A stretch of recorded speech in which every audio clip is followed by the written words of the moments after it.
Happy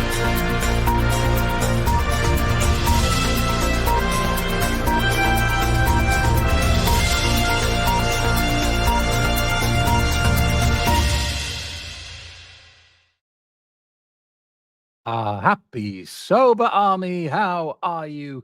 This is Craig Beck, the stop drinking expert and the author of a book that has helped hundreds of thousands of people to quit drinking. And I'm not here to shill it. I'm here to give it away for free. If you're worried about your drinking, then go to the website, stopdrinkingexpert.com, enter your email address and get a free copy of my book and a masterclass session with me where I will explain to you why my system works so well and how it's managed to help so many people in such a weird and unusual way. Today in the Happy Sober podcast, we are talking about alcohol, the cure for all illness, alcohol, the panacea for life's problems, even health problems, because that's what the marketing says it does. That's what the myth says it does. That's what drinkers say that it does. And when I first moved to Cyprus 11 years ago now, I got a cold. And one of the locals said to me, "Don't worry about this, Craig.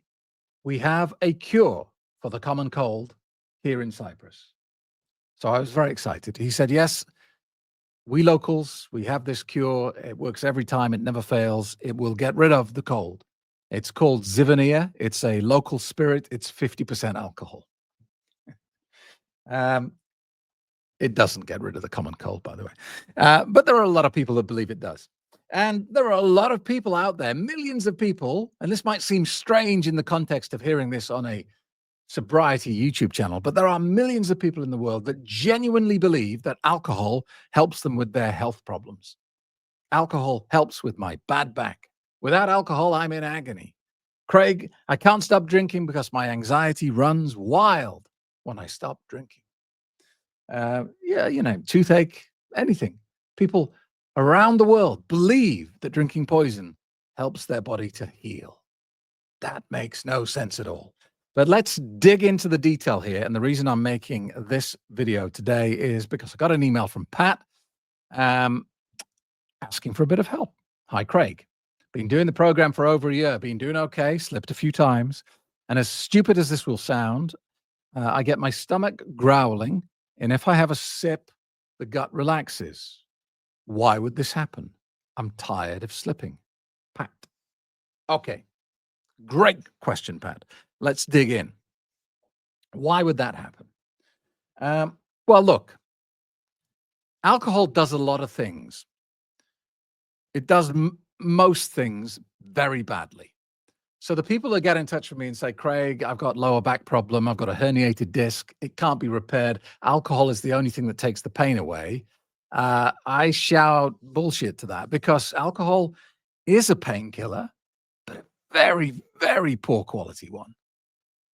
You know, back in the olden days when they used to saw people's legs off and all they would give them was a tot of rum, it didn't help. It didn't stop them screaming and wishing they were dead. So if it were true that alcohol is a very effective painkiller, better than anything the doctor can give you, then that would not be true, would it? All those people who had amputations would go, "Oh, thank God for the alcohol, didn't feel a thing." Amazing. It's not true. It's confirmation bias at best. You believe what you want to believe. And we operate in this all the time, whether we like it or not. Confirmation bias is powerful.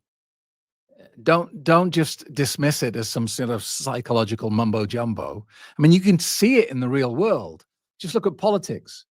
People on the left and the right both call each other Hitler, both call each other's party Nazis. So they can't both be right, but they both believe they are because they both operate in confirmation bias. So alcohol as a painkiller, exceptionally poor quality, very, very poor at its job. It's also an anesthetic, but a very, very, very poor quality one. And so on and so on. So what's going on here, Pat, then? You say you get stomach growling. I'm guessing you're talking not about hunger pains, but more about sort of IBS-y sort of digestive issues. So you get kind of a stomach cramping sensation. That's what I'm guessing you mean. Why would alcohol appear to help? Because alcohol is a muscle relaxant, but a very poor quality one, but a very poor muscle relaxant. So there's that. Secondly, you have conditioned yourself to believe that alcohol is the solution. Okay. And because you've done that so many times, you've repeated that loop so many times that your brain now believes it to be true. In the same way that, you know, if every time you laughed, you genuinely had a big belly laugh and you were enjoying yourself. If every time you did that, I punched you on the arm, if I did it enough times, I'm talking hundreds or thousands of times, eventually we could get to the point where I would punch you on the arm and you would start laughing. Because your subconscious brain would connect the two things together.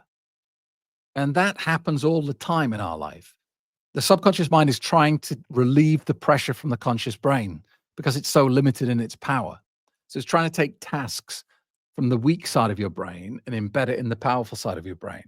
So you have conditioned yourself over years to believe that alcohol helps your stomach.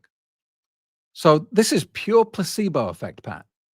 You're drinking the placebo and you're going, oh, wow, the miracle cure worked. It's just the power of your brain. So that's reason number 2.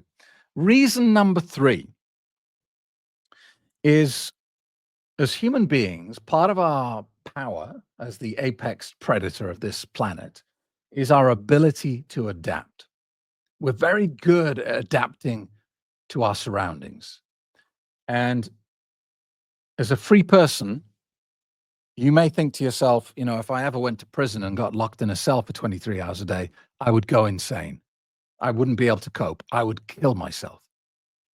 And yet the chances are good, if that did happen to you, you wouldn't do that. You wouldn't go insane and you wouldn't kill yourself. You'd get through it. How? Because you'd adapt. Your life would change.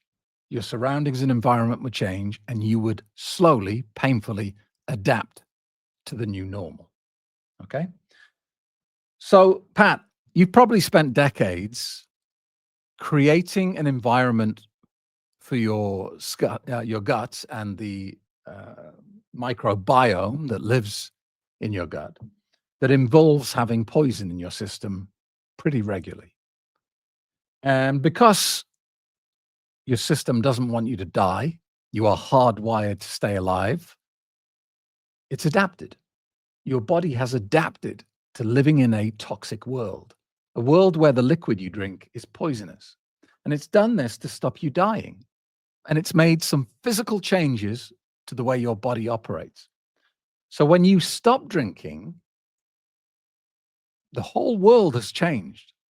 From the point of view of your cells, from your central nervous system that doesn't know what's going on, the whole environment that you live in has now changed.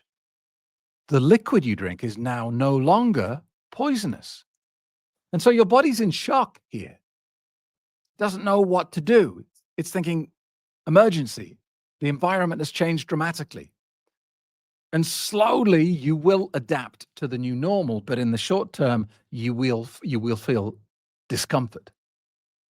If the air we breathe changed to be like 1% more oxygen than it currently is, I think it's like, was it 21%, 23% oxygen? And the rest is nitrogen and a few other gases mixed in. But if that percentage changed just by 1%, you'd probably feel it. You'd feel uncomfortable. You'd feel like there's something not right because your body would be responding to the change of environment. So that's what I think is going on here, Pat. It's not that, the conclusion you mustn't make here is that alcohol is genuinely helping you. That doesn't make any sense at all. It's a poor quality painkiller, a poor quality anesthetic, and a poor quality muscle relaxant. It's doing everything very poorly. So it doesn't make a lot of sense that you see it as your salvation in this area.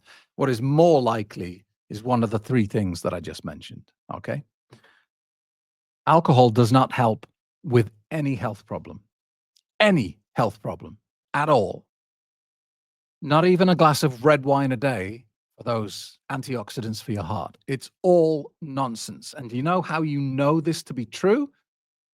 Because I don't care what is wrong with you. I don't care where in the world you are. If you go to the emergency room at your hospital, they will not prescribe Merlot. It's never happened. Doesn't happen.